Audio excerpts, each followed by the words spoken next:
C'est bon. Ouais. Donc bonjour à tous ou rebonjour. Donc effectivement, je me présente, comme disait l'abbé. Pour ceux qui n'auraient pas assisté à mes précédentes conférences à la Lucerne, je m'appelle Mathéo Ferret, je suis doctorant en lettres modernes depuis septembre 2024 en lien avec la fac de Caen-Normandie. Alors je travaille précisément sur la figure du Christ dans 4 récits de conversion, les récits de Mac Jacob, Henri Guéon, Adolphe Rété et Ernest Psicari. Ma précédente conférence portait sur la naissance de l'espérance chrétienne chez chacun de ces 4 convertis, mais ma conférence d'aujourd'hui va porter beaucoup plus spécifiquement sur Mac Jacob, et je dirais sur la conversion de Mac Jacob vue à travers le prisme de certaines de ses œuvres que je vais évoquer dans quelques instants. Alors pour commencer, j'aimerais vous rappeler très simplement, pas brièvement, mais très simplement quand même, qui était Mac Jacob. On peut dire, comme Louis Bouillet, qu'il a eu un parcours tout à fait atypique, puisqu'il naît le 12 juillet 1876 à Quimper, en Bretagne, dans une famille juive athée, et il manifeste très tôt un tempérament particulier, débordant de pétulance, d'énergie, de créativité, de nervosité aussi, à tel point que ses parents doivent le faire examiner par le professeur Charcot en personne. En 1894, le jeune Jacob, justement, monte à Paris pour effectuer des études administratives. Alors, ça va pas tellement lui convenir, en fait, il sent qu'il n'est pas tellement fait pour ça. Lui, ce qui l'intéresse, à la base, c'est plutôt le monde intellectuel, le monde artistique parisien, et il rêve d'intégrer le monde intellectuel, artistique parisien. Donc, il devient un peu un touche-à-tout dans l'espoir de se faire connaître, et à partir de 1898, il fait ses débuts, il se fait critique d'art pour le journal Le Moniteur des Arts, et l'année suivante, il devient le rédacteur en chef du journal La Revue d'Art. À la même période, il collabore également avec plusieurs autres journaux, dont Le Gaulois, qui est un journal très lu à l'époque. Et en juin 1901, Jacob fait la connaissance d'un tout jeune peintre inconnu qui va changer sa vie et qui s'appelle Pablo Picasso. Mais Pablo Picasso, en 1901, n'est pas encore le Picasso qu'on va connaître plus tard, parce qu'il n'a pas encore un sou en poche. Et de fait, il faut bien le dire, Jacob vit lui-même dans une très grande misère matérielle, puisqu'il doit pratiquer plusieurs petits boulots et même revenir vivre un temps à Quimper chez ses parents. En 1903, il s'installe au pied de la butte Montmartre, qui est le lieu de la fermentation artistique par excellence. Et passez-moi l'expression, mais on peut dire que là, Jacob bouffe de la vache enragée pendant plusieurs années. C'est-à-dire qu'il essaye de se faire connaître en pratiquant parallèlement la peinture et l'écriture, sauf que ça ne marche pas beaucoup, le succès n'est pas tellement au rendez-vous. Jacob, à côté de ça, mène une vie très intense, il fréquente les bars, les guinguettes, les cabarets, il mange ce qu'il peut, comme il peut, quand il peut. Il dira que le principal spectre de ces années-là, pour lui, c'était la faim, il avait faim tout le temps. Mais il développe aussi une certaine addiction à la drogue. L'éther d'abord et le hashish ensuite. Alors, malgré quelques revers sentimentaux, Jacob a tout de même quelques amis à ses côtés. Il n'est pas seul, dont Picasso et le poète Guillaume Apollinaire, dont il est très proche et dont il pleurera sincèrement, il faut bien le dire, la mort précoce. Alors, en septembre 1909, alors que sa situation matérielle n'a pas vraiment évolué, depuis plusieurs années qu'il est sur Paris déjà, Jacob vit un événement qui révolutionne complètement son existence. J'emploie ce mot de révolution à une grande experte de Mac Jacob qui s'appelle Patricia Sustrac, et qui emploie ce mot pour évoquer la conversion de Jacob. Et effectivement, Jacob, un jour de septembre 1909, alors qu'il rentre d'une journée de travail tout à fait ordinaire, a une apparition du Christ dans sa chambre qui se situe rue Ravignan, à Paris. Et cet événement est tellement marquant pour lui qu'il commence progressivement à se convertir au christianisme et à orienter non seulement sa vie quotidienne, mais aussi son travail d'écriture vers ce qu'il vient de vivre. En gros, cette apparition de septembre 1909, c'est l'axe déterminant qu'on trouvera jusqu'au bout dans ses récits de conversion. C'est un peu l'objet de son obsession. Et c'est précisément ce qui va être l'objet de notre présentation. Alors, en l'espace de 30 années, c'est-à-dire pratiquement jusqu'à sa mort en mars 1944, Jacob va produire environ 5 œuvres littéraires conséquentes dans lesquelles il va évoquer de différentes manières et très directement, si je puis dire, sa conversion. Et forcément les changements qu'elle provoque en lui. Et nous, ce que nous allons essayer de voir, c'est comment Jacob appréhende sa conversion au travers de ses récits, c'est-à-dire comment il parle de lui-même et aussi comment il perçoit ce qui vient de lui arriver. En gros, comment s'y prend-il pour évoquer sa conversion et surtout pour apprivoiser le chrétien qui grandit en lui ? Quelles évolutions nous pouvons noter, quelles subtilités nous pouvons relever entre ces différents récits ? En ce qui me concerne, je vais vous proposer une approche que d'aucuns qualifieraient de chronologique. Alors, il faut savoir que les plans chronologiques sont parfois un peu mal vus dans le milieu universitaire, on les trouve un peu trop simplistes, on préfère les plans thématiques. Moi, ce plan, je préfère le qualifier d'ascensionnel. Il y a une ascension chez Mac Jacob. Et précisément, je voudrais que nous voyions ensemble comment Jacob, au fil des années, a comme épuré son écriture pour finir par assumer parfaitement sa conversion. Donc, dans un premier temps, on va voir comment Jacob, derrière un alibi littéraire nommé Matorel, a pu dissimuler sa conversion, tout à la joie et à la peur aussi, d'avouer ce qui venait de lui arriver, à savoir la fameuse apparition de septembre 1909. Dans un second temps, nous verrons comment Jacob a pu franchir un pas supplémentaire dans l'assumation, si je puis dire, de sa conversion, à travers la publication d'un recueil en 1919 qui s'intitule « Défense de Tartuffe ».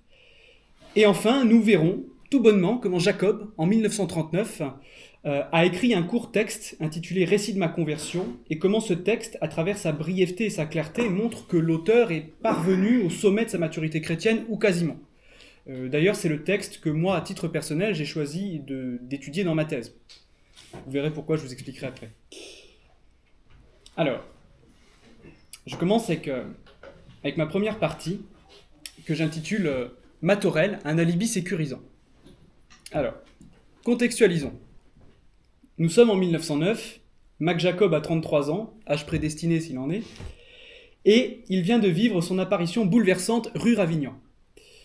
Il est un peu désarçonné, il faut bien le dire. Il ne sait pas comment prendre la chose. Il oscille entre euphorie et incrédulité, surtout vis-à-vis de lui-même. On a l'impression qu'il ne sait pas trop comment considérer ce qui vient de lui arriver. Et Béatrice Mouzely, biographe de Mac Jacob, dont je vous recommande sincèrement la grande biographie qui est parue chez Flammarion, eh bien, Béatrice Mouzely remarque qu'une sorte de délire s'empare à cette période de l'écriture du poète, et que ce délire empêche, dans un premier temps, de situer la date exacte de l'apparition. On hésite entre septembre et octobre 1909, même si on penche très largement aujourd'hui pour septembre, puisqu'en décembre 1909, Max Jacob publie dans la revue Pan un conte intitulé La couronne de Vulcain, et dans ce conte très très cocasse, le personnage principal, nommé Toulik, c'est un breton comme Mac Jacob, a une apparition du Christ dans sa cuisine. Ça s'arrête là, mais c'est la toute première trace d'une apparition miraculeuse du Christ dans les écrits de Mac Jacob. Il faut attendre 2 ans, c'est-à-dire 1911, voilà, 1909-1911, pour que Jacob crève un peu l'abcès et publie chez l'éditeur Kahnweiler, qui sera son éditeur favori, enfin vraiment, oui, son éditeur personnel, pour qu'il publie chez Kahnweiler un roman poétique intitulé Saint-Matorel. Et alors, c'est là que les choses deviennent intéressantes mais pas simples du tout, parce qu'avec Jacob, rien n'est simple, vous allez voir.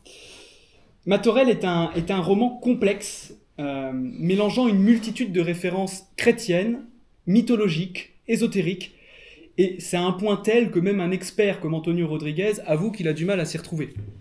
Donc, ne culpabilisons pas si on ne comprend pas tout, c'est normal, c'est Mac Jacob. Mais voici nous ce qu'on peut quand même observer, voici ce que nous on peut comprendre. Le roman, il met en scène les aventures d'un personnage nommé Victor Matorel, et ce personnage est hyperactif, je dirais, dans la mesure où il lui arrive des aventures, mais alors complètement incongrues, et des choses que vous n'imaginez même pas.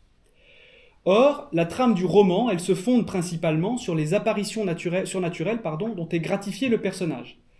Par exemple, le 3e chapitre du livre nous montre Matorel en conversation avec un ange qui lui est apparu subitement. Voilà. Et dans cette conversation, Matorel est comme frappé par la grâce, voilà, il discute avec l'ange, il est ébloui, il reconnaît ses péchés passés, il se confesse en quelque sorte. Et il livre des éléments biographiques intéressants. Je cite. Là, c'est Matorel qui parle. J'ajoute que je suis né à Paris, rue Sedaine, le 11 juillet 1876, et non le 11 juillet 1878, comme je l'ai dit, pour me rajeunir. Juillet 1876, est-ce que ça ne vous rappellerait pas la date de naissance de quelqu'un, par hasard ? Eh bien, c'est pas tout. Quelques pages plus loin, au chapitre 8, le narrateur nous livre des informations supplémentaires sur Matorel. On apprend, de manière cryptée, qu'il est ami avec un certain Guillaume Apollinaire, qu'il dessine, qu'il écrit également des poèmes en prose, mais qu'il s'en fiche complètement puisqu'il se sert de ses manuscrits personnels pour se chauffer. Là, vous noterez l'ironie de Mac Jacob. Ce qui est intéressant dans la psychologie de Matorel, c'est qu'il est bourrelé de remords. Or, le roman est construit un peu à la manière des romans épistolaires du XVIIe siècle. En fait, on fait croire, XVIIe, XVIIIe, hein, on fait croire qu'on a retrouvé des papiers qui viennent de quelqu'un d'autre, mais en fait, c'est l'auteur lui-même qui a tout écrit. Hein. C'est ce que Voltaire a fait dans son célèbre Candide, faisant croire qu'il avait retrouvé des papiers qui avaient été écrits par quelqu'un d'autre. Choderlos de Laclos également avec ses liaisons dangereuses. Eh bien, dans notre livre, Matorel, justement, laisse des papiers manuscrits, qui sont en fait des papiers fictifs. Tout a été inventé par Mac Jacob. Et dans ces papiers, il ne cesse de demander pardon à Dieu, et cette contrition, précisément, s'attire les sarcasmes du narrateur.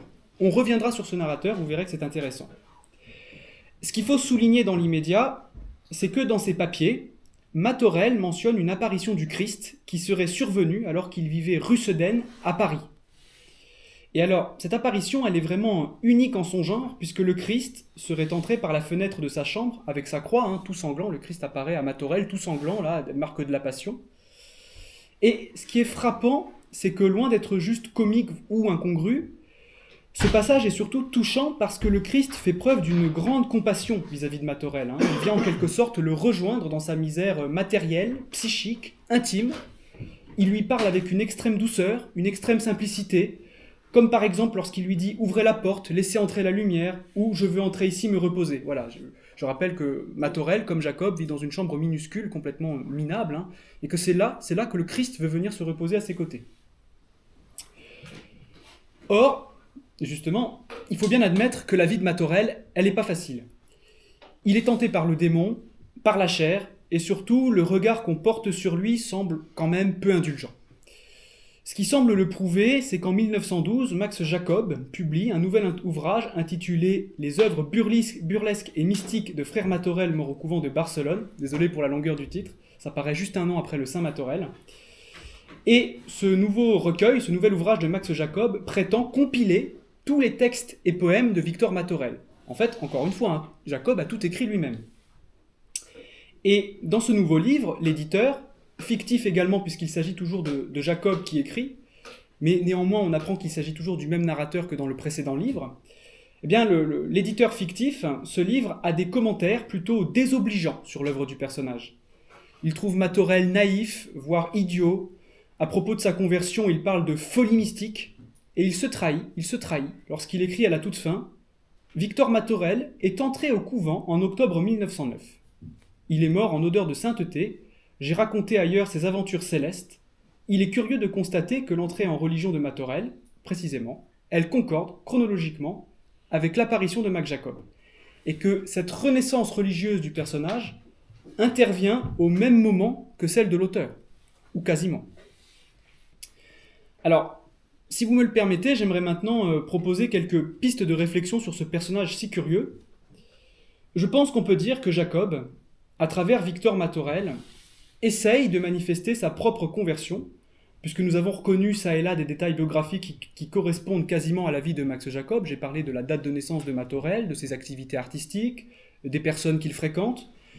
Ça fait peu de doute sur la ressemblance entre les deux figures. Cependant, la série des Matorel montre aussi qu'un combat spirituel est en train d'émerger tout doucement chez notre auteur. Souvenez-vous de l'attitude du narrateur.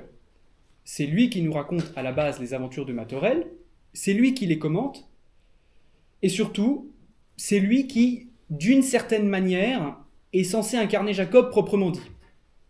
Or, cette attitude du narrateur, elle est souvent critique ou circonspecte. Il trouve Matorel farfelu, il ne le comprend pas toujours, et surtout, il prend soin d'exposer au lecteur ses papiers personnels.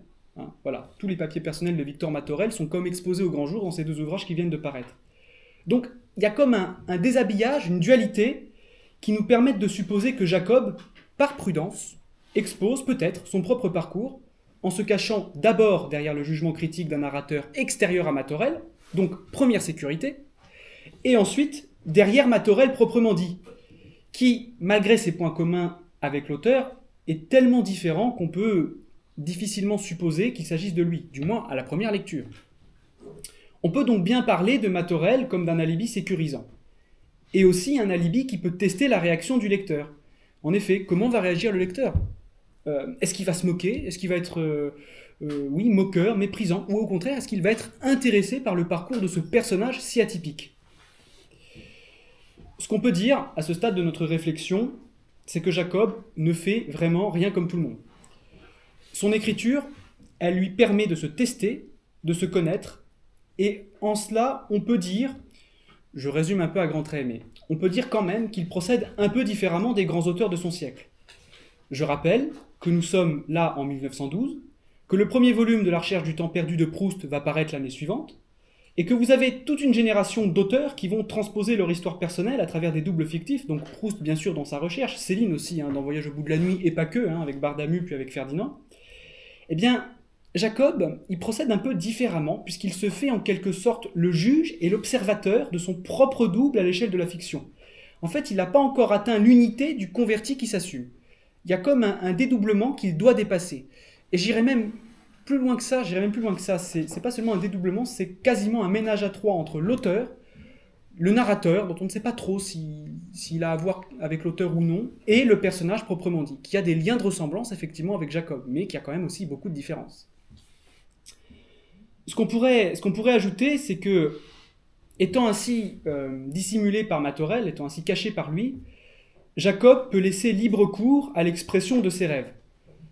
On se rappelle que cette période qui s'étend de 1909 à 1914, elle correspond pour lui à ce qu'on pourrait appeler sa première conversion. Voilà, il a découvert le Christ, il a commencé tout doucement à pénétrer le catholicisme, il a presque réglé sa vie sur lui aussi, puisque Jacob commence à avoir une vie de pratiquant, tout doucement. Il va à la messe, à l'adoration, voilà, au Sacré-Cœur. Mais il a aussi toujours, il faut bien le dire, une vie très éparpillée. Et il en a bien conscience, ça lui est douloureux. Les remords de Matorel qui sont traduits dans ses livres, en fait, ce sont ses propres remords. Il est tiraillé. Il dit, voilà, je n'arrête pas de pécher entre ce monde artistique qui m'attire et d'un côté, cet attrait pour le surnaturel. Est-ce qu'on ne pourrait pas supposer que le fait que Victor Matorel entre en religion et devienne frère lazariste, parce que c'est ce qui finit par arriver à notre personnage, eh bien, est-ce qu'on ne pourrait pas supposer que ce soit en quelque sorte l'expression, chez Jacob, d'un rêve caché de vie religieuse ? Un rêve qu'il souhaiterait voir se réaliser, mais qu'il est encore très loin de pouvoir réaliser puisqu'il n'a même pas sauté le pas du baptême. C'est une hypothèse qu'on peut avancer, on verra juste après. En tout cas, un indice qui permet de le suggérer, c'est que Victor Matorel prend en religion le nom de frère Manassé. C'est un nom curieux, quand on y pense. Ça peut possiblement se référer au roi Manassé de l'Ancien Testament, qui est un roi particulièrement impie, tourné vers les cultes païens. Alors peut-être que Jacob, qui lui-même à ce moment-là est féru d'ésotérisme, il se reconnaît dans cette figure un peu sulfureuse de la Bible, son côté pécheur, il le trouve condensé dans ce personnage. Donc il vient plaquer ce personnage, donc le roi Manassé, sur Matorel, et qu'il y a cette espèce de dualité entre d'un côté Manassé et de l'autre, justement, le fait que Matorel devienne frère lazariste. Donc un repentir entre la figure sulfureuse d'une part et de l'autre, le frère lazariste, qui suggère la droiture ou un commencement de droiture dans sa vie. En tout cas, la suite du Jacob ne contredit pas totalement l'hypothèse d'un rêve de vie religieuse à ce stade, même si c'est très très voilé. Et alors tout ça me permet d'enchaîner avec justement ma seconde partie, que j'intitule « Tartuffe ou la mise à nu du converti ». En 1914, voilà, 5 années se sont écoulées depuis la première apparition. Jacob a commencé tout doucement à fréquenter l'église, la messe, l'adoration, mais il tergiverse, il a l'impression de piétiner un peu sur place, et il a l'air vraiment pétrifié à l'idée de recevoir le baptême. Il en meurt d'envie, mais il n'ose pas sauter le pas pour certaines raisons. D'abord parce que sa réputation est celle d'un être fantasque, difficile à prendre au sérieux, parce qu'il commence quand même à avoir une petite réputation littéraire, on sait qui est Mac Jacob. Ensuite, parce que la conversion des Juifs au catholicisme à cette époque n'est pas forcément une affaire aisée. Un Juif qui voudrait recevoir le baptême, il devrait d'abord affronter son entourage, familial, amical, puis les autorités religieuses catholiques qui essaieraient de voir si sa conversion est sincère ou non. Ensuite viendrait la période de l'instruction religieuse, du catéchuménat, comme on dit aujourd'hui, période plus ou moins longue en fonction des dispositions du converti. Et précisément, Jacob est retenu par tous ces obstacles, sans compter sa vie d'artiste hyperactif, dont le personnage de Victor Matorel répercute bien les difficultés. Bah oui, Jacob est empêtré par cette espèce de vie hyperactive complètement éparpillée, il ne sait pas comment en sortir.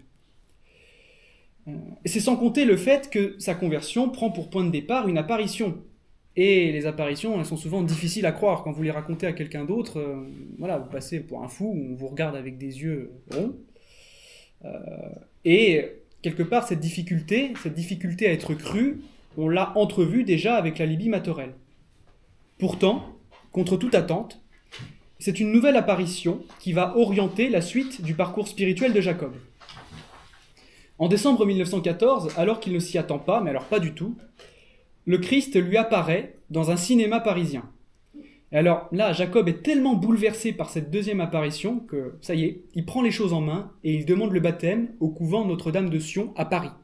Alors, petite digression, le couvent Notre-Dame de Sion, qui appartient à la congrégation du même nom, qui a été fondée par Alphonse Ratisbonne, qui est un juif converti, qui s'est converti suite à une apparition de la Sainte Vierge, qui a fondé cette congrégation spécialisée dans le catéchuménat des juifs convertis. Jacob contacte le couvent Notre-Dame de Sion parisien. Il y est reçu de façon un peu timorée, les prêtres doutent un peu de sa sincérité, mais quand même, le baptême a lieu en février 1915, après avoir été quand même un peu repoussé. Et on peut comprendre à ce stade que c'est une victoire pour Mac Jacob.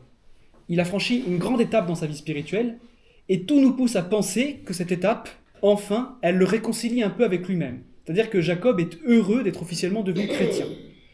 Et que, in fine, cette espèce de début de réconciliation avec lui-même, eh bien, ça engendre la publication du nouveau recueil dont je vais vous parler et qui s'intitule « Défense de Tartuffe ». Alors, Défense de Tartuffe déroge pas à la règle, c'est un recueil qui ne déroge pas à la règle. C'est un recueil extraordinairement riche, et surtout publié 4 ans à peine après le baptême de l'auteur, donc en 1919. Voilà, 1915-1919, Genèse de Défense de Tartuffe. Et dans ce livre, Jacob, enfin, s'assume.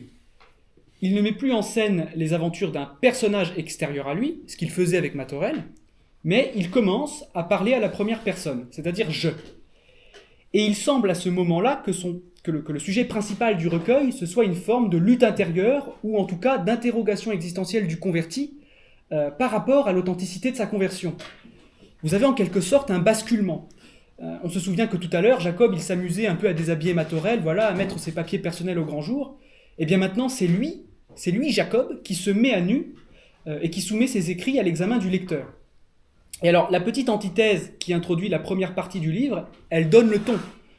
Jacob ne cache plus son état intérieur. Il écrit « Le poète cache, sous l'expression de la joie, le désespoir de n'en avoir pas trouvé la réalité. Les querelles, l'accroissement de l'orgueil insatiable, toutes les ivresses ne font pas taire l'idée secrète et obsédante du suicide. » Donc là, c'est clair. Si Jacob a bien remporté une victoire en recevant le baptême, il n'est pas totalement en paix avec lui-même, c'est pas gagné encore. Il a besoin d'extérioriser son mal-être, il a besoin d'en parler, et le recueil peut permettre d'exorciser le conflit intérieur qui se joue en lui de manière de plus en plus forte. On pourrait parler quasiment de thérapie par l'écriture.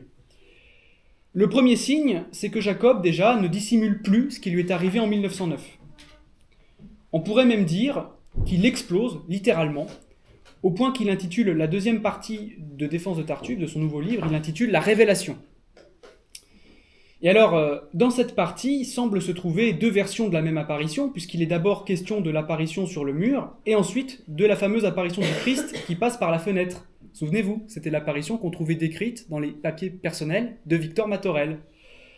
Jacob y revient à nouveau, dans la 3e partie, avec un court texte intitulé « Souvenirs douloureux du 22 septembre 1909 », puis dans 2 examens sur la foi et l'espérance, qui ressemblent un peu à des examens de conscience. En fait, il étudie ses apparitions à fond, il essaye de voir s'il n'a pas rêvé, il essaye de montrer au lecteur que non, il n'a pas rêvé, que c'est authentique. Mais en tout cas, ce qu'on constate ici, c'est que Jacob se réapproprie complètement l'expérience qu'il avait d'emblée attribuée à son personnage, Victor Matorel. L'autre aspect majeur du recueil, c'est ce que j'appellerais sa dimension de laboratoire. Vous avez un texte qui n'est pas strictement uniforme. Je l'ai dit, Jacob est un touche-à-tout. Il fait de la prose, du poème en vers, enfin, il touche à tout. Donc vous avez ici des poèmes en prose, là des poèmes en vers, vous avez de larges extraits du journal intime de Jacob, vous avez aussi des méditations sur le modèle des méditations de saint François de Sales. Alors je renvoie pour ceux qui connaissent à l'introduction à la vie dévote de saint François de Sales, qui est vraiment l'auteur de prédilection de Jacob. Il a lu et relu l'introduction à la vie dévote.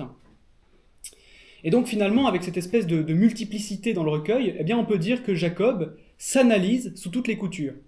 En multipliant les formes littéraires, il multiplie en quelque sorte les points de vue sur sa conversion. Vous avez le point de vue du poète, le point de vue de l'homme intime, de l'homme privé, le point de vue du dévot, etc. Et donc cette analyse, il la soumet non seulement à son propre regard, mais comme je disais déjà pour Matorel, au regard des lecteurs. En fait, il reproduit la même stratégie, sauf que cette fois c'est beaucoup plus sensible, puisque c'est lui, Max Jacob, qui passe sur le grill. Et les lecteurs semblent occuper, chose étrange, la place du directeur spirituel.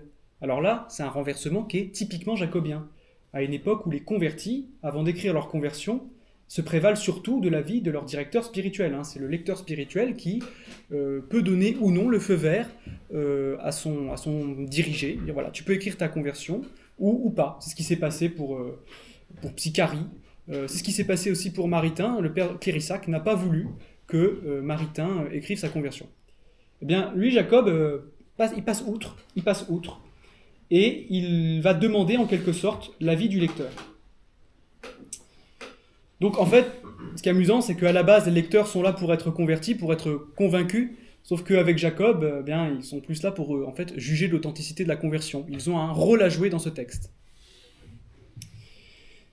Ce qui fait aussi l'intérêt de Défense de Tartuffe, ce n'est pas simplement le fait qu'il assume les apparitions de 1909, c'est aussi le fait qu'il actualise l'expérience spirituelle de Jacob, d'une part, et qu'il officialise ouvertement, d'autre part, le progrès qu'a été le baptême de 1915. D'ailleurs, Jacob l'avoue dans la dédicace. Il écrit « Les étapes de ce livre, marquées par des œuvres poétiques, peut-être, conduisent l'auteur au catholicisme, du libertinage dont le mysticisme ne l'avait pas guéri à la première révélation. » Comment se concrétise cette actualisation ? Eh bien, si la série des Matorel, elle traduisait une certaine euphorie par rapport à la première apparition, Défense de Tartuffe, lui, opère une forme de clarification, d'assumation, je reviens sur ce mot particulier, provoquée par la deuxième apparition. Je rappelle que Jacob a eu, en décembre 1914, une deuxième apparition du Christ dans un cinéma parisien. C'est cette apparition qui lui a fait franchir le pas du baptême, mais surtout, cette apparition, elle l'oblige à s'assumer en tant que converti. En fait, Jacob a l'impression, à ce moment-là, que Jésus le bouscule gentiment et qu'il lui dit « Mais qu'est-ce que tu attends pour agir ? Qu'est-ce que tu attends pour dire les choses comme elles sont ?» Et donc Jacob, là, choix qui peut paraître délicat, eh bien il décide de publier dans le recueil des extraits de son journal intime qui correspondent à cette deuxième apparition, ainsi que des poèmes qui s'y rapportent. Par exemple, vous avez un poème qui s'intitule « Le Christ au cinématographe », titre très explicite, Jacob raconte ce qui lui est arrivé dans ce fameux cinéma. Vous avez un autre poème qui s'intitule « Le Christ à Montparnasse », où Jacob raconte un peu la façon dont il développe sa proximité avec le Christ par la prière. Il a l'impression que le Christ lui parle intérieurement par des locutions. Ce qu'on peut dire, ce qu'on constate tout bonnement, c'est que Jacob, à ce moment-là, ne cache plus sa proximité avec Jésus. Il s'assume enfin, et surtout, dans cette réappropriation dont je parlais tout à l'heure, il fait comme un bilan des 10 dernières années de sa vie. En gros, il tente de se montrer résilient par rapport aux échecs qu'il a vécus. Non seulement à cause de lui-même, il s'en cache pas, il reconnaît qu'il a péché. D'ailleurs, dans Défense de Tartuffe, il a cette belle formule souvent citée, pécher, pécher, se repécher. Voilà. On tombe, mais toujours on se relève. Donc, oui, des torts par rapport à lui-même, mais aussi par rapport aux personnes qui peuvent l'avoir fait souffrir en le rejetant. Et c'est la raison notamment pour laquelle il publie un de ses vieux poèmes intitulé, explicitement, « À un prêtre qui me refuse le baptême », vieux poème qui date de 1909, ou un autre texte au titre évocateur, « Quand j'aurai droit au confessionnal ». Donc là, ce qu'on constate, c'est que Jacob a mal vécu sa première période de non-baptisé. Mais cette période, elle est maintenant derrière lui, et en parler aide à surmonter en quelque sorte l'humiliation, la solitude qu'il a pu ressentir durant ces années-là. Alors, je vous disais, il y a quelques instants, que Jacob assume désormais sa relation avec le Christ. Voilà, il en parle de plus en plus ouvertement. Et c'est, je dirais, le deuxième aspect majeur du recueil, à savoir sa dimension ouvertement christocentrique. En se convertissant, Jacob n'a pas d'abord adhéré à un système doctrinal précis, comme ont fait certains convertis qui ont d'abord été touchés par la doctrine de l'Église, sa construction, etc. Non, Jacob a d'abord eu une apparition.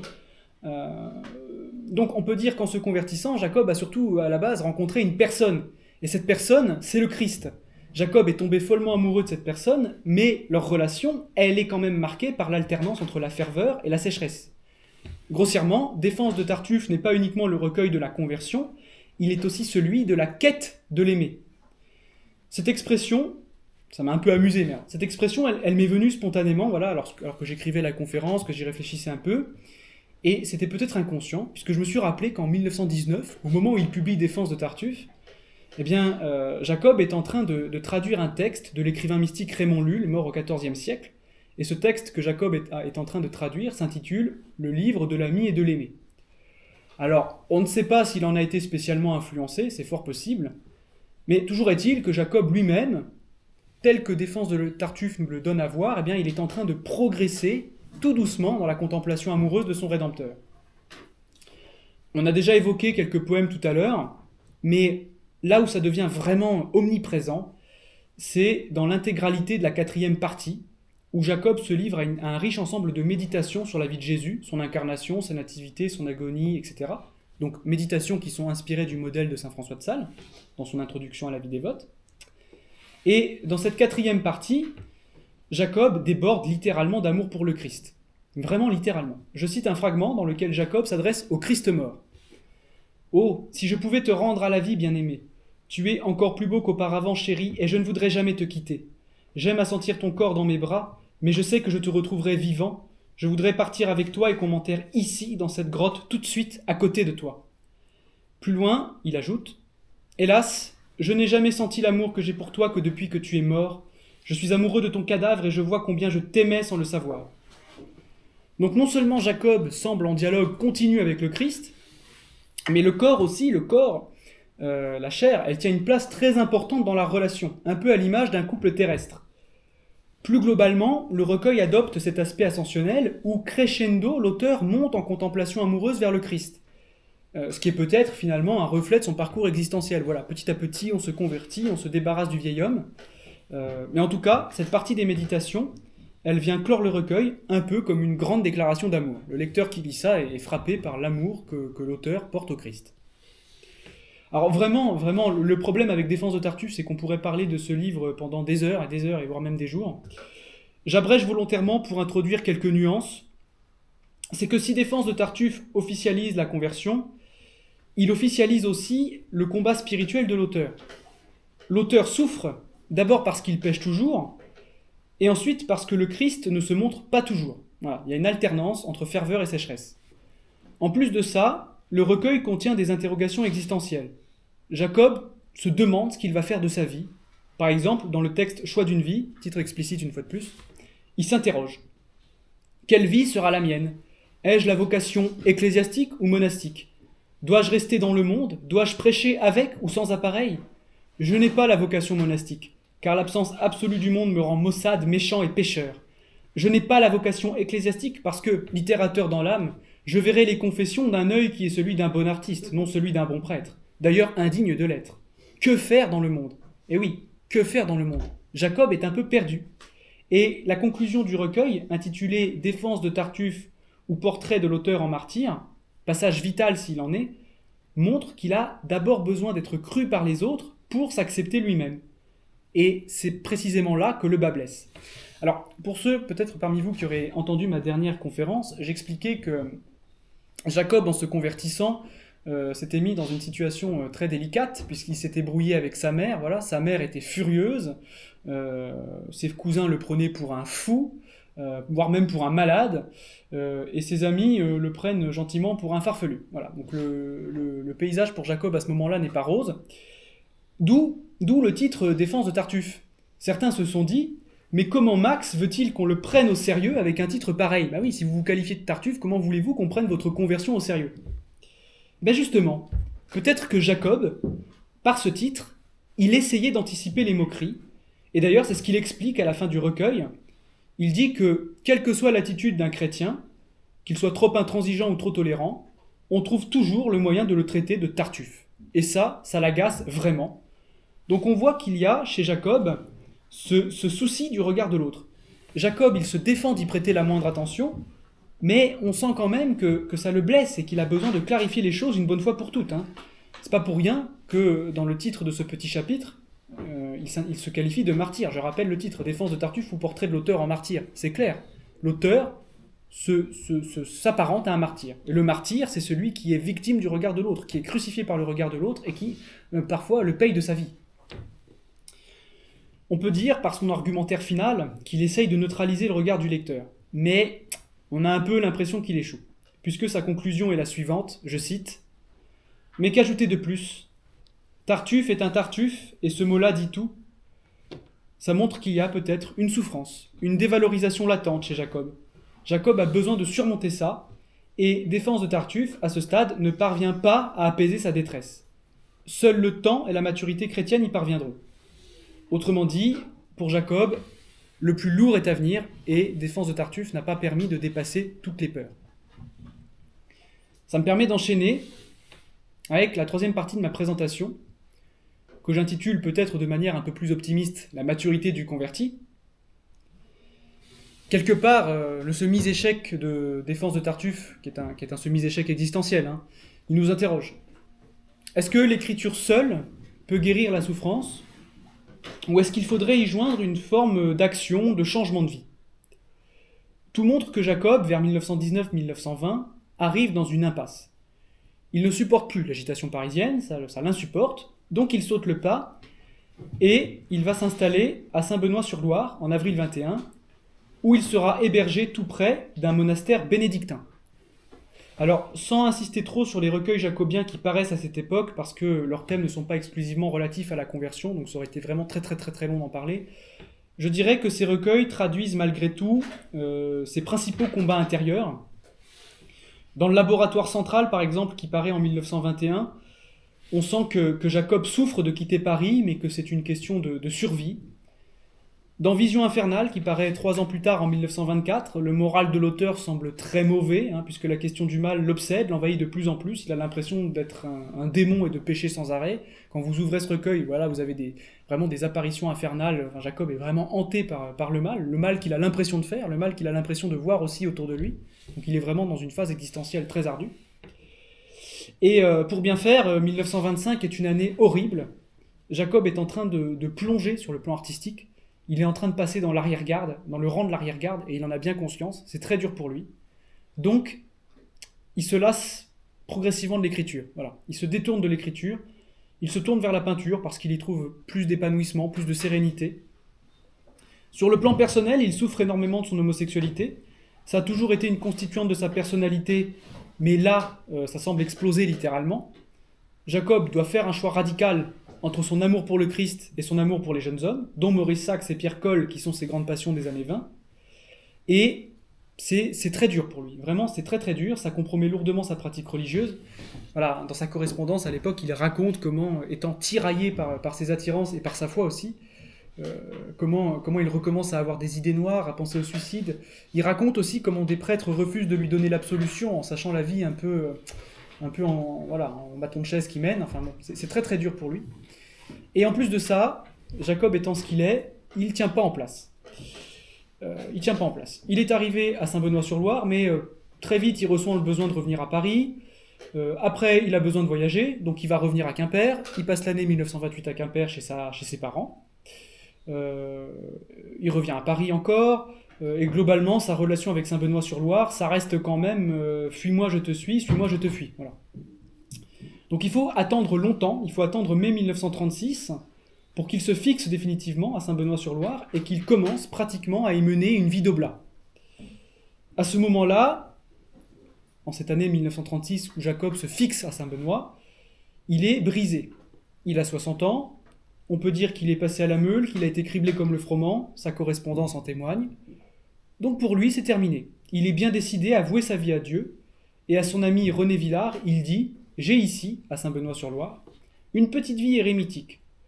Les jours sont bien remplis, le travail, les offices religieux, un peu de lecture, et parfois, rarement, de peinture. » Donc on le voit, Mac Jacob en arrive à un degré où l'écriture, pour lui, est une chose secondaire. Il n'en parle même plus à son ami René Villard, comme s'il n'existait plus. La peinture existe toujours, oui, il peint toujours, mais l'écriture, c'est terminé.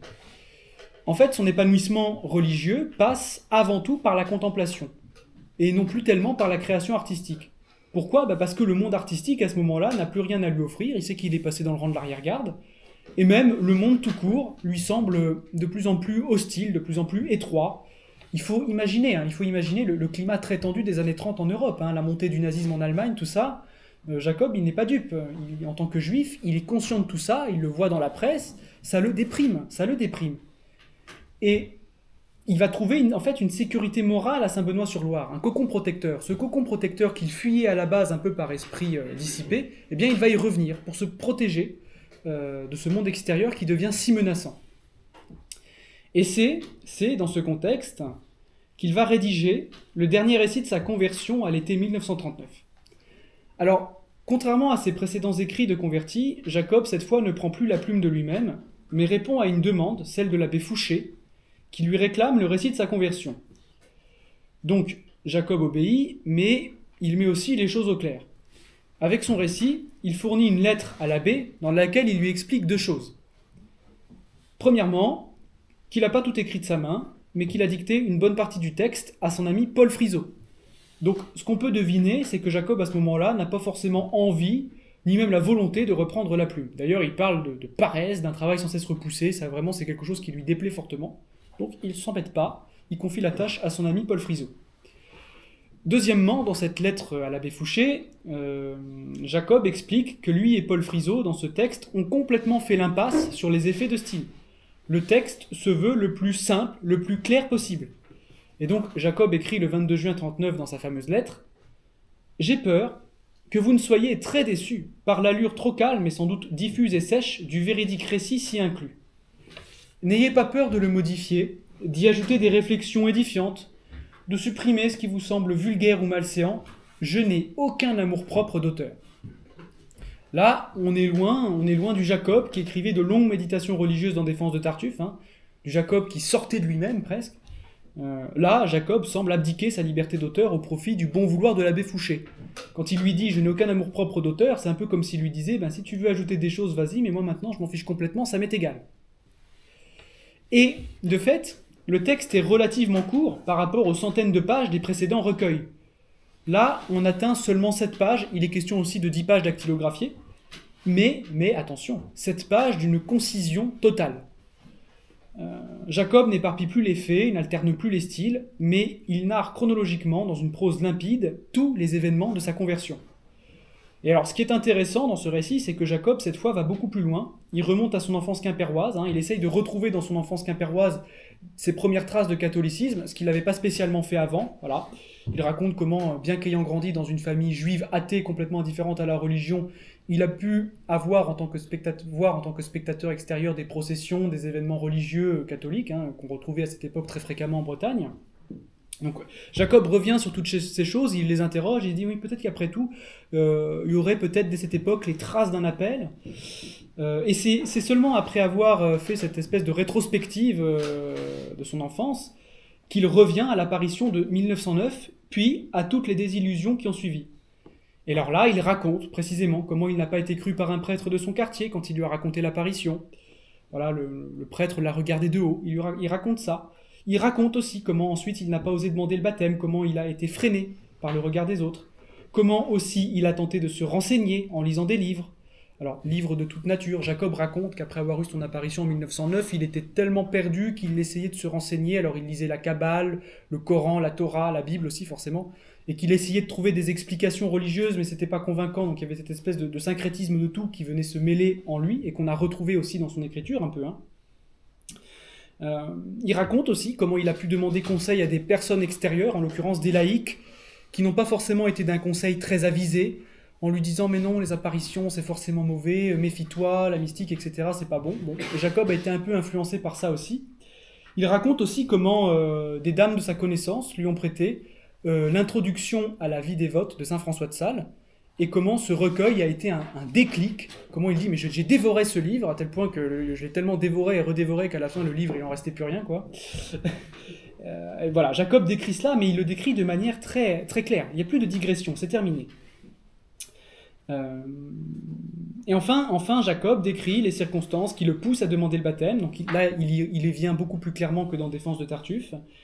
Il raconte aussi comment il est gratifié d'une seconde apparition, la fameuse apparition de décembre 14, comment il reçoit le baptême, et finalement comment il décide de s'installer à Saint-Benoît-sur-Loire. C'est terminé, le texte s'arrête là. Jacob ne fait pas de commentaires supplémentaires sur ce qui lui est arrivé après son installation à Saint-Benoît. C'est vraiment fini. Il y a vraiment une économie pardonnez-moi l'expression, mais une économie du bavardage dans ce texte. Ce qui est fascinant, c'est que, aussi justement, par rapport à cette économie du bavardage, c'est que Max Jacob fait totalement l'impasse sur toute sa création littéraire. En fait, il raconte les faits bruts de sa conversion, mais il ne revient pas sur tout le combat spirituel qui a notamment été incarné par la série des Mathorel et surtout par Défense de Tartuffe. On dirait tout bonnement que ça ne compte plus, que c'est du passé. Jacob, il a fait le deuil de sa vie parisienne, il a fait le deuil de sa vie d'auteur, et finalement, ces recueils, qui pourtant traduisaient son combat existentiel, ces recueils font partie de cette vie parisienne. Donc c'est comme s'il les expulsait, et il les passe sous silence dans ce récit de conversion. D'ailleurs, les premières lignes du récit, donc de son récit de conversion de 1939, nous éclairent un peu sur son état d'esprit. Il dit à l'abbé Fouché « La conversion est quelque chose. Le dépouillement du vieil homme est un travail minutieux et bien long. » Pour qui essaye de lire entre les lignes, Jacob fait ici un aveu fondamental, c'est que certes, il a pu instantanément se servir de l'écriture comme outil de thérapie, mais que, au fond, ce qui fait le chrétien authentique, c'est surtout le temps, la patience et l'acceptation de la lutte spirituelle. Jacob, en fait, a beaucoup plus appris des 18 dernières années de sa vie, qui ont été très dures, ces années 1921, on va dire 1921-1936. Ces années lui ont beaucoup plus appris que peut-être les années qui ont immédiatement suivi son baptême, où il a essayé d'avoir une reconnaissance en publiant Défense de Tartuffe. Ce qu'on peut assimiler à une espèce de désir impétueux d'être reconnu par le public. Et d'ailleurs, contrairement à ce qui était perceptible dans Défense de Tartuffe, eh bien, il n'a maintenant plus aucun souci du regard de l'autre. Il est complètement indifférent à l'opinion de l'abbé Fouché. Ce qui le fait agir, c'est le désintéressement et l'amitié. Et l'amitié, elle va tellement loin qu'il dit à l'abbé Fouché « Faites ce que vous voulez, si vous voulez modifier le texte, modifiez-le. » Donc, ce qui est digne d'intérêt, au fond, avec la clarification opérée dans la lettre préliminaire à l'abbé Fouché, c'est que Jacob, je l'ai dit, avoue avoir longtemps repoussé la rédaction de son récit. Il invoque la paresse comme motif. On peut aussi penser à une forme de peur latente, parce qu'il y a toujours quand même malgré tout la peur de revenir sur des événements très intimes. Mais surtout, ce qu'il faut signaler, c'est que l'année de rédaction de ce texte, elle n'est pas anodine. On l'a dit, Jacob ne vit pas totalement en vase clos.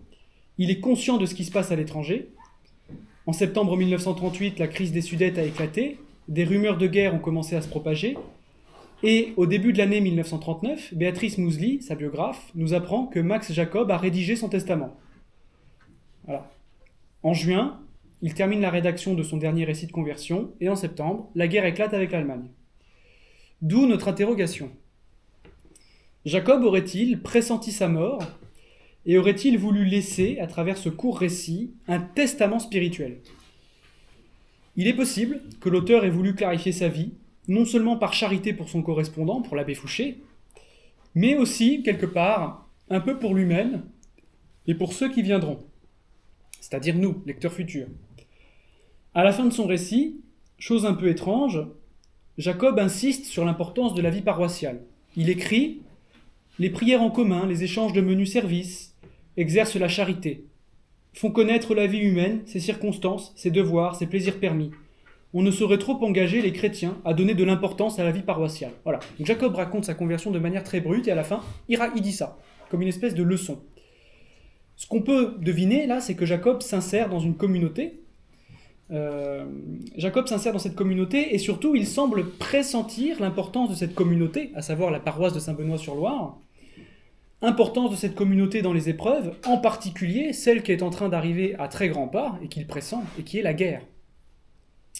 Et il montre aussi qu'après avoir été si longtemps moqué, si longtemps marginalisé, ostracisé, il a enfin trouvé un équilibre au sein de cette fameuse paroisse de Saint-Benoît-sur-Loire. Voilà, enfin il a trouvé une famille spirituelle qui l'accepte comme il est et qui ne le critique pas. Et c'est effectivement là, dans cette paroisse de Saint-Benoît, qu'il va endurer les 5 dernières années de sa vie. 5 années vraiment très pénibles. Et j'aimerais dire que ces années, bien malgré lui, vont ressusciter de très vieux rêves, de très vieux projets de vie. Voilà. Traqué par la Gestapo, par la police française, Jacob appréhende la possibilité d'entrer au monastère, mais cette fois, écrit-il, dans un vrai monastère, avec robe brune, capuchon et sandales. Et quand on y pense, ce vrai monastère, là, tel qu'il le dit dans sa lettre, est pour le moins curieux. Ça laisse un peu entendre que Jacob n'était pas complètement satisfait par sa semi-vie religieuse, vous voyez, cette vie presque d'oblat qu'il menait à Saint-Benoît-sur-Loire, et qu'il y aurait quelque part une vraie vie religieuse, une vie religieuse à part entière, qui est celle du moine. Là, faites un saut en arrière, souvenez-vous de Victor Matorel. Victor Matorel, ce personnage qui a été élaboré en 1909, 1911, pardon, et qui est entré dans un couvent espagnol. Et surtout du long titre de l'œuvre de 1912, les œuvres burlesques et mystiques de frère Matorel, mort au couvent de Barcelone. 30 ans plus tard, Max Jacob, dans les circonstances tragiques que l'on sait, va-t-il lui-même terminer sa vie en tant que frère dans un couvent. Et il faut dire que les approches se multiplient. Le révérend père supérieur de l'abbaye bénédictine Sainte-Marie de la Pierre-qui-Vire envisage de l'accepter en tant que frère portier. Premier pas. En 1941, rebelote. On songe à envoyer Jacob à l'abbaye bénédictine de Belloc. Nouvel aveu de Jacob dans une lettre à son ami Louis Aimier. Il est question que j'aille finir mes jours au monastère de Belloc. J'hésite encore sur ce pas décisif. Jacob a bien conscience, très très conscience même, du saut important que symboliserait le passage de la vie oblative à la vie monastique proprement dite. Mais il est très intimidé, il est à la fois dans une espèce de discernement, et en même temps il est très très intimidé parce qu'impliquerait ce saut dans sa vie quotidienne, etc. Et finalement, malheureusement, à cause de la surveillance allemande qui ne cesse d'aller croissant, eh bien aucun de ses projets n'aboutira. Max Jacob se sent de plus en plus traqué, de plus en plus surveillé. Les derniers mois de sa vie sont vraiment épouvantables. D'ailleurs, il le dit dans une lettre, il dit « Ma vie finit dans le noir ». Voilà, il sent qu'il est acculé, que bientôt on va l'arrêter. Et c'est au camp de Drancy, il est arrêté, et c'est au camp de Drancy qu'il s'éteint finalement le 5 mars 1944, à l'âge de 67 ans, après avoir frôlé de très très peu, de quelques jours, je crois, 2 jours ou 1 jour, je crois, le convoi qui devait l'emmener au camp d'Auschwitz. Alors, là, ce qui est triste, il faut le dire, c'est que contrairement à ses précédents recueils, tous parus de son vivant, son dernier récit de conversion ne paraîtra vraiment qu'après sa mort, même s'il était déjà connu d'un tout petit cercle d'intimes, forcément, à commencer par l'abbé Fouché, donc l'abbé Fouché a partagé le texte à ses intimes. En mars 1951, le récit de ma conversion est publié dans la revue La Vie intellectuelle, éditée par le Cerf. En 1964, il est repris en annexe du fameux Défense de Tartuffe. Donc là, vous voyez, ça prouverait qu'il y aurait quand même une complémentarité entre les deux textes, malgré les 20 ans qui les séparent. Et ce qui est assez frappant, c'est que au début du dernier récit de sa conversion, Jacob revendiquait un certain anonymat, et que finalement, il faut attendre qu'il soit mort, et dans quelles circonstances, comme chacun sait, pour enfin être complètement reconnu et respecté dans sa conversion. Personnellement, à titre personnel, c'est ce dernier récit de 1939 que j'ai décidé d'étudier dans ma thèse, parce que c'est celui qui clarifie le mieux la conversion de Jacob. C'est en quelque sorte l'aboutissement de 30 ans de vie chrétienne. Vous voyez, c'est le sommet. Et ce texte, il faut le reconnaître, il est un peu délaissé par rapport à la série des Matorel et aux Défenses de Tartuffe, qui ont une certaine densité pour eux. Là, le récit de ma conversion est très court, finalement. Pourtant, je trouve qu'il y a un réel intérêt à voir Jacob écrire dans sa maturité, et je dirais même plus, il y a un réel intérêt à voir Jacob écrire aux portes de la mort. Alors, je vais conclure cette présentation. J'aimerais la conclure par une réflexion peut-être sur ce personnage qui est Max Jacob. J'aimerais aller droit au but. Grosso modo, on a vu, à travers cette approche chronologique ascensionnelle, que Jacob a mis du temps à apprivoiser pleinement le chrétien qui grandissait en lui. Avec la série des Matorel, il s'est d'abord caché derrière un personnage, Victor Matorel, suffisamment différent, suffisamment proche aussi, pour brouiller les pistes. Il a employé le procédé littéraire de la transposition, par sécurité, pour préserver le secret de son apparition. Avec le baptême, il a franchi une nouvelle étape. Jacob s'accepte désormais en tant que sujet converti, en tant que baptisé, mais cette acceptation, elle passe par l'examen approfondi et le regard critique du lecteur. C'est ce qui explique la genèse et la publication du Défense de Tartuffe en 19. Néanmoins, ce recueil, nous l'avons vu, n'a pas fait taire la souffrance de Jacob. Il a besoin, au fond de lui, de mettre sa vie au service de Dieu et de plonger plus profondément dans le combat spirituel pour épurer sa sensibilité et pour mûrir en tant que chrétien. Et ce combat spirituel, il l'a mené durant l'espèce de traversée du désert qui s'étend de 1921 à 1936. À ce moment-là, Jacob souffre, il est ballotté dans tous les sens, et par ses sens aussi. Et finalement, il trouve un équilibre à Saint-Benoît-sur-Loire, où il mène une vie presque cachée, voire même complètement cachée. De cet équilibre naît, plus par nécessité que par choix volontaire, son dernier récit de conversion, qui est à la fois un cadeau fait à l'abbé Fouché, mais aussi un testament spirituel inconscient.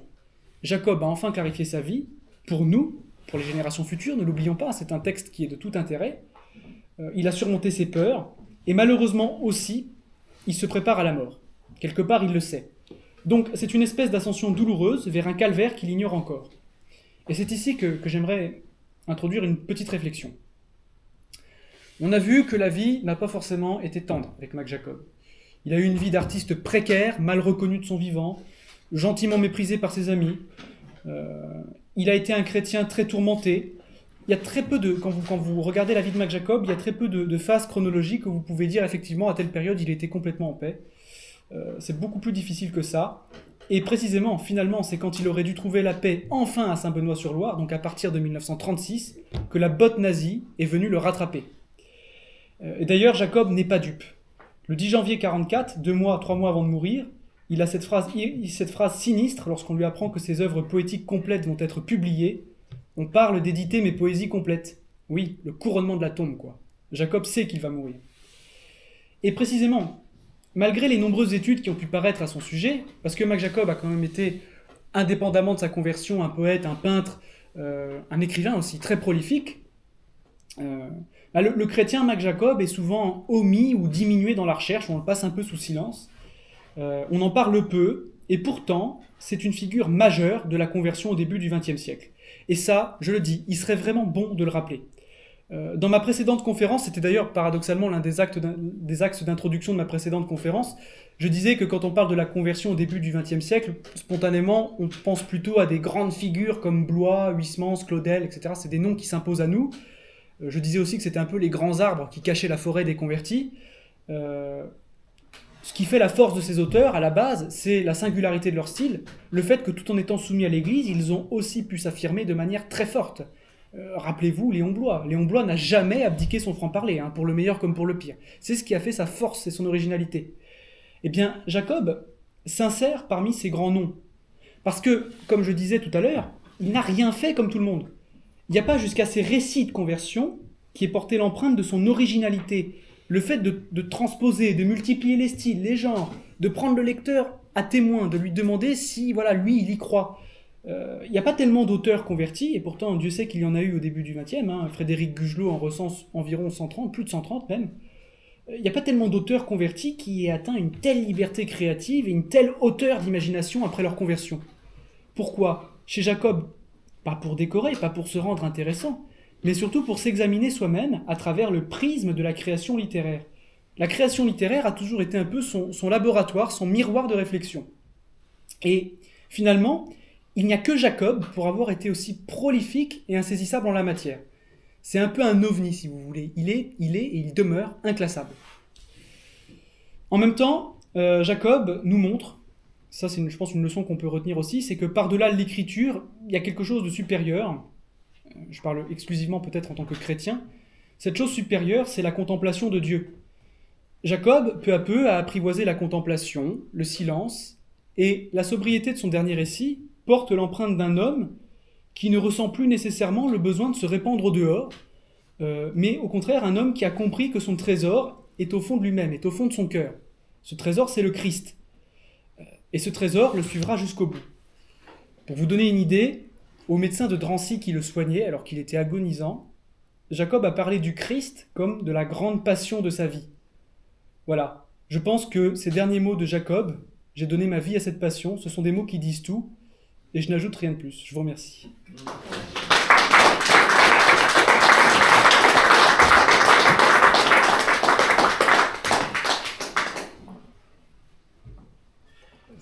Est-ce que Max Jacob pense le fait d'être juif? Bonne question. J'ai l'impression qu'il en souffre. Il le dit dans sa correspondance. On sent que ça le tyrannise, ça le torture. Il dit voilà, ma mère est furieuse, mes cousins m'ont pris pour un fou. Et aussi, ce qui est très amusant, c'est qu'au départ, il a une vision, au tout départ, juste après sa conversion, alors qu'il commence à annoncer à sa famille qu'il est en train de basculer vers le christianisme. Il a une perception des choses très particulières. À ses cousins qui le taxent de folie, il répond oui, mais comme on n'a pas la même loi, comme on n'a plus la même loi, puisque vous êtes juif et moi je suis chrétien, on ne sera pas jugé de la même façon et on n'ira pas dans le même ciel, en fait. C'est un peu particulier, c'est une mentalité jacobienne typique du début de la conversion.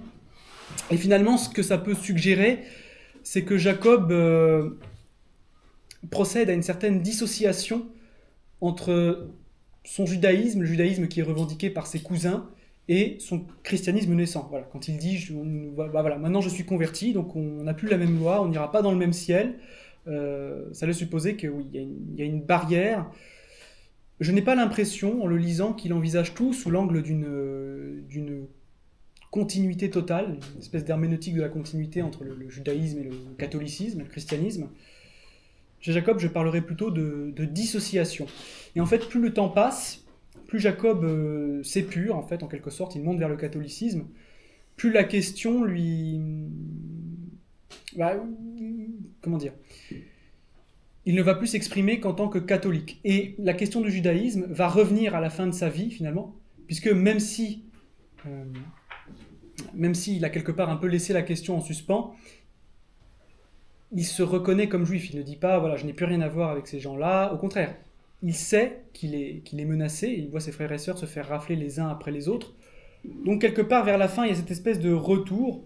Jacob, attention, je dis ça, mais Jacob n'a jamais nié ses origines juives, au contraire. Je pense qu'au début, ça devait même un peu l'amuser, d'être cette espèce de mélange entre le judaïsme d'une part et le catholique d'autre part. Et enfin, j'aimerais ajouter aussi que Jacob n'a pas bénéficié, quoi qu'il se soit renseigné, qu'il ait beaucoup lu, surtout au moment de sa conversion, Jacob n'a pas bénéficié d'une éducation ancrée dans un judaïsme traditionnel. Enfin, sa famille n'allait pas à la synagogue, ses parents se disaient athées.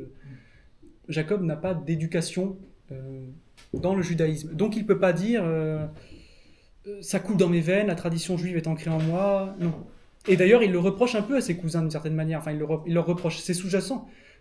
Quand il dit bah voilà, je me suis converti au catholicisme, on me reproche de m'être converti au catholicisme, on me reproche de renier ma foi, mais au fond, ma famille elle-même ne pratiquait pas. Et je pense qu'il y a une question même un peu ethnique là-dedans, parce que l'un des cousins de Jacob, au moment où il se convertit, lui dit de manière très, très colérique, nous sommes responsables de ton sang. En gros, voilà, tu t'es converti, nous on est responsables de ton sang. La question du sang, elle est très importante. Ça marque une espèce d'appartenance par le sang, en tout cas vu par la famille Jacob, attention, hein, d'appartenance par le sang plutôt que d'appartenance par les traditions, par la fréquentation de la synagogue, que je répète, la famille de Jacob ne fréquentait pas. Donc lui-même, finalement, il ne renie pas ses racines juives, jamais, mais le christianisme, c'est sa famille d'adoption, c'est là qu'il s'épanouit, qu'il grandit. Et je pense même que la mystique juive ne l'a pas totalement... a pu l'inspirer dans un premier temps, mais ne l'a pas totalement orienté spirituellement, dans la mesure où, au moment de sa conversion, j'ai dit qu'il baignait un peu dans plein d'écrits mystiques, spirituels, Torah notamment, ça ne l'a pas spécialement décidé à revenir vers le judaïsme. Il ne s'est pas dit, bah non, il faut que je revienne vers ma religion d'origine plutôt que vers le catholicisme. Jamais. L'apparition est là, et l'apparition lui prouve que le Christ existe, en fait. Est-ce qu'il y a l'idée du martyr? Parce que visiblement la première vision était terrible. Oui, c'est vrai. C'est la figure de martyr, il l'évoque ou il s'identifie. Alors c'est vrai que c'est intéressant, puisque dans la série des Matorel, j'évoquais là, cette fameuse apparition où il voit le Christ ensanglanté qui arrive et qui lui réclame le repos, enfin voilà, il dit est-ce que tu peux me prêter l'hospitalité de ton logement, me faire l'hospitalité de ton logement, pardon. Et quelque part ça montre peut-être que dès les années 1910, Jacob sait qu'il a une vie qui quelque part, relève peut-être un peu de l'injustice. Il se sent méprisé, il se sent un peu délaissé en tant qu'artiste, et quelque part, peut-être inconsciemment, il s'assimile à cette figure du Christ souffrant qui vient le rejoindre dans sa misère. Donc ça, c'est ce qui suit immédiatement sa conversion. Là où ça devient vraiment explicite, c'est dans justement le Défense de Tartuffe. À la fin du Défense de Tartuffe, vous avez ce court chapitre dont j'ai parlé tout à l'heure, qui s'intitule Défense de Tartuffe ou portrait de l'auteur en martyr. Là, c'est clair, ça montre que Jacob, en 1919, donc 10 ans après sa conversion, il se considère comme un martyr. Qu'est-ce que ça veut dire ? Ça veut dire qu'il a souffert, ça veut dire qu'il a subi des moqueries, des brimades, un rejet soit méprisant, soit poli, et que pour s'assimiler à un martyr, il faut que la souffrance ait été profonde et qu'il se soit senti crucifié. Parce qu'il faut savoir une chose avec Mac Jacob. Il a peint des croix, non ? Oui, c'était quelque chose qui était, même des figures du Christ, c'était quelque chose d'omniprésent. Mais ce qu'il faut savoir aussi avec Mac Jacob, c'est que dans l'imaginaire un peu collectif, vous avez toujours l'image du Max Jacob clown, parce que c'était quelqu'un qui était très pétulant, qui pouvait être très très drôle, amuser la galerie. Ah voilà, Max est là, Max arrive, on va bien rigoler. C'était un peu comme ça que Picasso avait fini par le voir à la fin d'ailleurs. Hein. Mais Mac Jacob a toujours caché sa détresse. Il l'a toujours dissimulé en quelque sorte dans son écriture. Ce que je veux dire, c'est que sa détresse, elle est sincère, elle est réelle. Ses amis pouvaient voir un clown, mais lui, intérieurement, pouvait se considérer comme un martyr. Et plus les années passent, vous voyez, les années 20, les années 30, montée du nazisme, etc., plus il sent que ça va mal finir. Ce qui est intéressant, c'est que dans son dernier récit de conversion, vous n'avez plus tellement trop la trace du martyr, il n'en parle pas tellement, non, même pas du tout d'ailleurs, mais que tout ce qu'il pressentait 20 ans auparavant, tout ce qu'il sentait comme poids de moquerie, de calomnie, va rejaillir au moment où, du point de vue de l'écriture, il a en quelque sorte renoncé à en parler. Et ça, c'est assez curieux. Mais oui, pendant la guerre, oui, je pense qu'il devait pressentir son sort, hein, certainement. J'ai 3 questions seulement, mais qui sont liées à mon ignorance de Max Jacob. La première, c'est le titre Défense de Tartuffe. Oui. Est-ce qu'il y a quelque part dans le texte que je n'ai pas, que j'ai parcouru il y a, on va dire, quelques décennies, est-ce qu'il y a de la part de l'auteur, donc c'est bien Max Jacob lui-même, et qu'il y a une assimilation, une revendication, une assimilation au personnage de Tartuffe? Mais justement, c'est la première question. C'est bonne raison. Allez-y. Et après, je répondrai dans l'ordre que vous voulez. Deuxièmement, alors, je n'avais jamais, j'ai pas longtemps, de la deuxième apparition au cinéma. Oui. Est-ce que vous pourriez nous en dire un peu plus, parce qu'elle m'intrigue. Comment apparaît le Christ et que lui dit-il? Voilà. Puis troisième question, qui est, d'où vient, d'où sort l'abbé Fouché? Alors, je vais répondre à votre question. Voilà. Première question, c'était... Alors, est-ce qu'il s'assimile à Tartuffe? Ah oui, voilà. Alors, est-ce que Défense de Tartuffe, c'est voilà, oui. Staphylococcus prodomo? Oui. Explicitement. Oui, alors c'est justement, c'est l'objet du dernier court chapitre du livre, où il produit en quelque sorte toute une réflexion sur Tartuffe, qui est une réflexion qui sort un peu des clous, en quelque sorte, puisqu'il dit, bon, alors, voilà, pendant des siècles, alors, on a vu Tartuffe comme une espèce de personnage hypocrite, le dévot, machin, une espèce de personnage assez repoussant, hein, pour un non-catholique, enfin voilà. Et Jacob, je ne dis pas réhabilite Tartuffe, mais tente de montrer toute l'ambiguïté du personnage. Parce que lui-même, à ce moment-là, est pris dans un duel existentiel, où à la fois il lutte contre ses mauvais penchants, voilà, il est en pleine lutte, il s'en cache pas, il lutte contre ses mauvais penchants, et en même temps il va à l'église, enfin il est baptisé, il croit, il est pratiquant. Donc je pense qu'en lui-même il sent une part, parfois par moments, hein, on pêche tous, il sent une part d'hypocrisie, de difficulté, etc. Et donc lui ce qu'il dit c'est, mais la frontière entre Tartuffe, entre le bon catholique et Tartuffe de l'autre, c'est une frontière qui n'existe pas. On a tous en nous des germes de Tartuffe. Voilà, il y a des gens qui peuvent sans doute se comporter comme des Tartuffes, mais qui au fond d'eux ont un relent de bonne volonté, on ne sait pas. En fait, il essaye de briser cette espèce de manichéisme entre le bon chrétien, le mauvais chrétien, qui est forcément un Tartuffe. Lui, il dit non, c'est plus complexe que ça. Le mal se mélange au bien, et forcément, oui, il y a des moments où nous sommes Tartuffes, il y a des moments où nous sommes plus authentiques, plus sincères, et lui ne cache pas que, par moments, effectivement, il a pu avoir des souffrances de ce genre, et se sentir hypocrite, se sentir... hideux même à son propre regard. Il y a un de ses recueils qui s'intitule Vision infernale, enfin ça en dit beaucoup sur sa souffrance, sur la vision qu'il a de lui-même. Hein. Il essaye tout simplement de briser l'ambiguïté. Voilà. Donc il reconstruit Tartuffe en disant la chose est beaucoup plus complexe que ça, vous ne pouvez pas faire une espèce de manichéisme. Ce qui l'agace aussi, concrètement, c'est que quelle que soit l'action du chrétien, que le chrétien soit... Si le chrétien est trop intransigeant, on le traite de Tartuffe, voilà, espèce de Tartuffe intransigeant qui essaye de se faire bien voir et qui dit il y a moi qui suis orthodoxe, il y a les autres.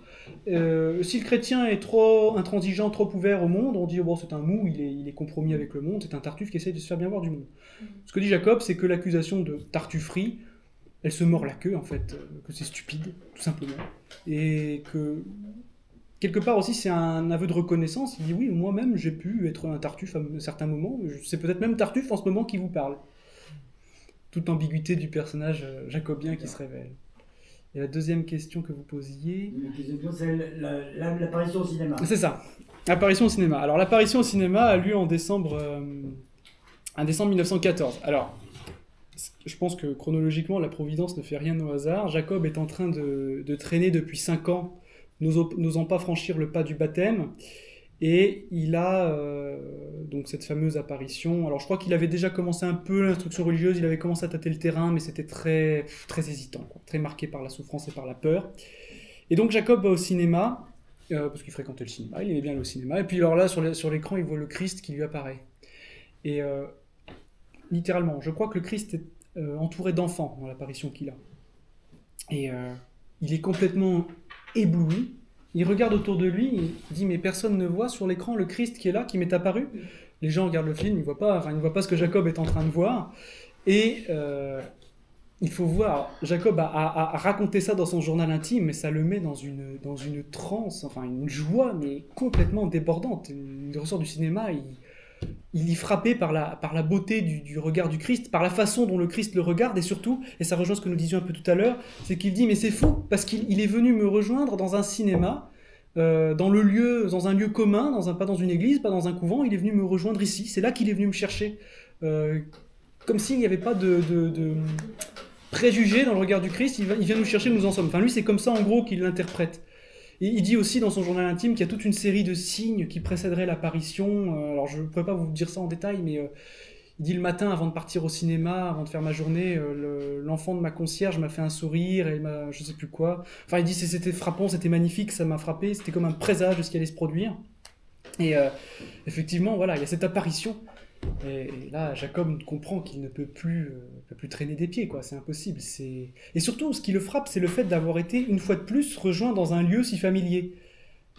Finalement, justement, par rapport à ce que vous disiez ce matin dans votre conférence très intéressante, il y a toute cette image aussi du Christ roi à l'époque, notre Seigneur, etc. Toute cette vision du Christ qui parfois est maniée avec un peu de fierté par les catholiques. Et lui dit, mais il est venu me rejoindre au cinéma, il m'est apparu dans un cinéma. Et c'est fou, sa proximité avec moi-même est complètement... je n'imaginais pas que ça allait jusque-là. Et alors là, il a compris que l'amour du Christ pour lui est sans borne, sans limite. Il n'y a pas de parole, il n'y a pas de discours. Non, je crois pas. Je crois que c'est sans parole. Non, je crois que c'est muet. Tout est muet. Bon, comme le film certainement.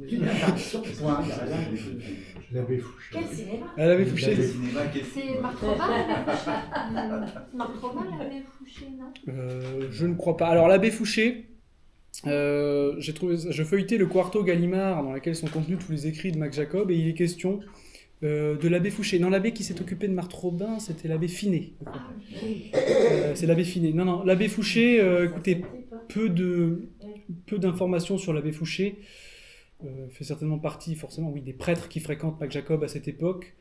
Mac Jacob a en tout cas suffisamment d'intimité avec lui. D'ailleurs, suffisamment d'intimité. Peut-être, peut-être pas. Peut-être que l'abbé Fouché est fasciné par le personnage, parce qu'on sait quand même, si vous voulez, qu'à Saint-Benoît-sur-Loire, il y a Monsieur Max. Monsieur Max est quand même assez connu, c'est un peu la curiosité du coin, donc il a pu attirer, je pense, non seulement beaucoup de laïcs, mais beaucoup d'ecclésiastiques. Certainement, l'abbé Fouché, sur lequel on a peu de renseignements, a fait partie de ces ecclésiastiques qui approchaient Mac Jacob, qui ont noué une relation avec, et Mac Jacob n'a pas dédaigné de lui offrir le témoignage de sa conversion, même si ça reste un témoignage, je l'ai dit, très épuré. Donc Jacob ne rentre pas dans des questions ultra sentimentales, etc. Mais l'abbé Fouché est bien pratique pour nous aujourd'hui, parce que grâce à lui, on sait quelles étaient les dispositions d'esprit de Mac Jacob au moment où il a où il a rédigé son texte. Enfin, et d'ailleurs, ce qui est curieux, c'est que quelques années après la mort de Jacob, vers 1948, je crois, le cardinal Lustiger, si je ne m'abuse, a fait une retraite, a été quelque temps à Saint-Benoît-sur-Loire, je crois. Exact. Et il disait, mais il le dit dans une série d'interviews, là, il dit, ce qui m'attirait à la base avec Saint-Benoît, c'était la figure de Mac Jacob. Donc ça montre, vous voyez, on est en 48, le récit de conversion n'a pas encore paru, il ne paraîtra que 3 ans après. Ça montre qu'il y a une certaine déjà notoriété de Mac Jacob qui tourne autour du lieu, qu'on en parle. Sa fin tragique a dû jouer aussi. Je peux vous dire, le rapprochement de Lustiger avec Mac Jacob, Mac Jacob ne pouvait pas savoir, évidemment. Forcément. Que Lustiger était déjà converti quand Mac Jacob est mort. Oui. C'est Lustiger, après, se reconnaît en Mac Jacob. Pourquoi? Parce que c'est un juif qui a été converti au christianisme par personne d'autre. C'est vrai. Il s'est converti tout seul. Oui.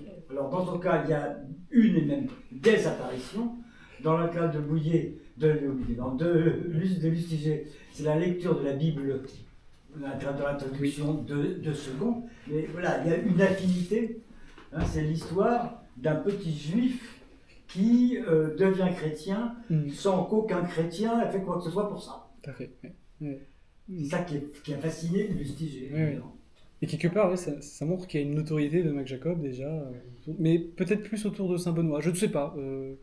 Puis le fait qu'il ait été l'ami de Picasso aussi a beaucoup joué, même si... Il y a plusieurs éléments pour Lustiger, qui est la proximité de Saint-Benoît-sur-Loire et d'Orléans.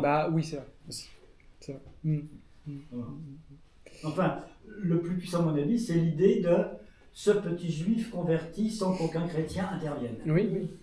Comme Jacob, finalement. Enfin, oui, non, mais c'est ça. Jésus lui-même est intervenu, mais il n'y a pas eu de... Ce qui est justement frappant, c'est que, même moi, dans mon travail de thèse, je le perçois, c'est que vous avez, parmi mes 3 convertis, en tout cas, vous en avez 2, très explicitement, qui commencent à se convertir. Je ne dis pas que le travail de la conversion est achevé, mais qui commencent à se convertir parce qu'ils sont séduits par le système doctrinal du catholicisme. Voilà, cette espèce d'époque d'avènement du néotomisme où l'Église affirme une structure doctrinale en disant voilà, nous on a une doctrine et ce ne sont pas les autres doctrines mensongères qui vont nous apprendre quoi que ce soit. Et vous avez beaucoup de convertis à cette époque qui reviennent comme ça au catholicisme en découvrant que le catholicisme est une doctrine. Et ce qui est très curieux, alors c'est un peu personnel ce que je vous dis là, mais moi j'ai été baptisé il y a 2 ans. La personne qui faisait son catéchisme avec moi était une personne d'origine musulmane. Elle disait, moi, à la base, ce qui m'a séduit dans le catholicisme, c'est que le catholicisme a une doctrine tout à fait construite, un catéchisme. Et ça, c'est quelque chose qui est prégnant dès les années 1900-1910. Vous avez cette redécouverte. Chez Jacob, c'est complètement inversé. Lui, pardon pour l'expression, le patron lui apparaît en personne pour lui dire, c'est la voie que tu dois suivre. C'est la voie que tu dois suivre. Alors là... Et Jacob, ce qui est curieux, c'est que Jacob, il est frappé, au début, il est frappé, il est émerveillé, mais il ne comprend rien, quoi. Il faut qu'il reprenne tout à zéro, qu'il se renseigne, qu'il lise. Donc il va plonger dans différentes mystiques, la Bible, forcément, la Kabbale, la Torah, le Coran. C'est ce qui explique, vous voyez, cette espèce de profusion un peu dans ses premiers récits, matériels, mythologiques, ésotériques. Enfin, il essaye de se dépêtrer mentalement de tout ce qu'il a pu engranger. Et oui, comme disait Antonio Rodriguez, c'est pas simple, quand vous connaissez pas, c'est pas simple. Mais ça montre que, voilà, et peu à peu, le travail d'affinement se fait. Déjà, je trouve que dans Défense de Tartuffe, il a un peu balayé, même si c'est toujours là, un peu, bien sûr, ça restera toujours plus ou moins présent dans sa personnalité, dans sa culture, dans sa construction intellectuelle, mais il a un peu balayé tout le côté ésotérique, mythologique à l'excès, vous voyez. Au point que parfois on n'y comprend plus rien d'ailleurs. C'est un peu parti. Et puis forcément en 39 c'est complètement parti. Du moins il n'en laisse plus rien paraître. Mais voilà, c'est le fait de dire, comme Lustiger, il a été converti par une apparition, quoi. C'est une question idiote, il n'y aura pas de réponse, mais on parlait beaucoup d'apparitions autrefois. Et maintenant on n'en parle plus du tout. C'est vrai. Mais il y en a quand même qui un petit peu qui en parlent. Il y en a, mais... C'est vrai. Non, mais c'est tout à fait vrai. Qu'est-ce qu'il y a? Bon, il y a des gens qui... Des gens, je sais pas, la sœur de Henri Lévy, hein, je crois. De BHL, Oui. C'est pas, j'entends pas bien. Oui, je crois la conversion de la sœur de Bernard. Ah oui, je sais plus comment s'appelle cette dame d'ailleurs. Oui. Véronique. Véronique, c'est ça. Je sais pas si c'est par apparition, mais enfin, elle en parle en tout cas. Non, mais enfin, il y a l'apparition comme C'est ça. vrai, c'est vrai. C'est quand même incroyable. Mais c'est vrai, C'est à peine incroyable. ça. C'est vrai, c'est vrai. On comprend que les gens étaient- on n'en parle plus beaucoup. C'est vrai qu'on n'en parle plus beaucoup. Est-ce qu'il y a Mais- un personnage Oh oui, encore, je pense, oui. Hein Des apparitions aujourd'hui, oui. Oui.